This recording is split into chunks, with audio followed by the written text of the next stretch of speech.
滲水辦有咗2026新程序之後呢，業主仲使唔使自己反擊呢？答案係一定要，而且行動仲要更精準。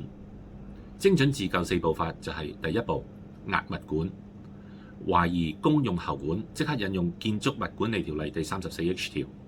純私人問題呢，就要求物管公司提供協調記錄。推三推四嘅話呢，就投訴去物監局嗰度。第二步就係強證據，就算收到政府建議維修通知，都要自費請公證行做獨立嘅專家報告。第三步就係發律師信，加埋政府通知加專家報告加滲水日誌，限令喺14日內根治。而第四步就係入稟土地審裁處申請強制維修令，同時追討裝修費同埋幾萬蚊甚至10幾萬蚊嘅不便賠償。